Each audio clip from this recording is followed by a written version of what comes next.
Look at me. Look at, I started off as nothing. All I was a little Negro in the projects, and now I'm the CEO of Starbucks, right?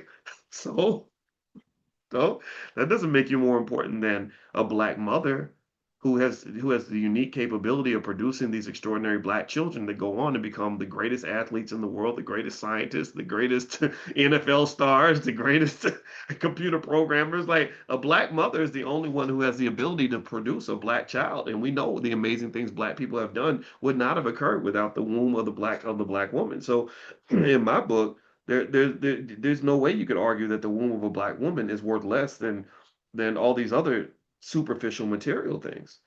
And this is a fact. I'm right here in front of you. If you think that anything that I do has any value, well, I mean, none of this happens without mama. Do you understand?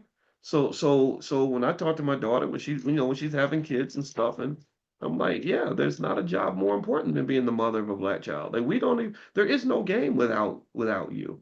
And the fathers, we know the fathers are important too. We've forgotten about how important fathers are, and I think that's a huge loss for us. But really, I think it's you have everything that you need. You don't have to leave where you are to get what you need. You got it right there. And then if you want to go be in the world but not of it, then that's okay too. But just know you can always come back home and you can find wealth and value at home. When your wealth is at home, you have home field advantage.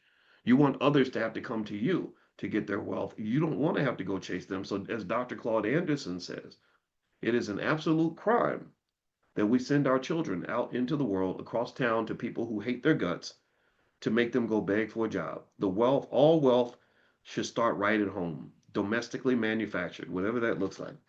Let's keep going here. All right, so he says, this is the page 13, Marcus Garvey's book, Message to the People. These are not my words, these are his. But it's a great book. He's a smart man. All right, so he says here, you must pay great attention to sociology. Get the best books on the subject that you can read and read them thoroughly. Find out the social relationship among other races so that you may know how to advise your people in their social behavior. Never admit that the Negro is more immoral than the white man. Try to prove the contrary. Socially, the white man has debauched and debased all other races because of his dominant power. He is responsible for more illegitimacy among the races than any other race. He has left bastard children everywhere he has been. Therefore, he is not competent to say that he is socially and morally purer than any other race. The mixed population among Negroes from slavery to the present in certain countries is due to the white man's immorality. Therefore, if you should hear anyone talking about moral depravity among Negroes and the moral excellence of whites, draw the above facts to their attention.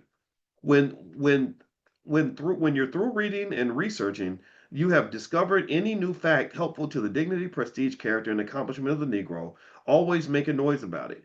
You should always keep with you a notebook and fountain pen or indelible pencil and make a note in that book of anything you hear or see that you would like to remember. Always keep at home a larger notebook in which you must transfer the thought or experience so that it will not be lost to your memory. At least once every 3 months, read over that book, and as the book becomes more voluminous with facts, read it over at least once a year. By constantly reading these facts, they will be planted in your subconscious mind and you will be able to use them without even knowing that you are doing so. By keeping your facts and your very important experiences on record, at the end of a full life, you may have a volume of great value, such as Elbert Hubbard's scrapbook. Get a copy of this book. It contains valuable inspiration. Always have a thought. Always make it a beautiful thought. The world is attracted to beauty, either in art or in expression.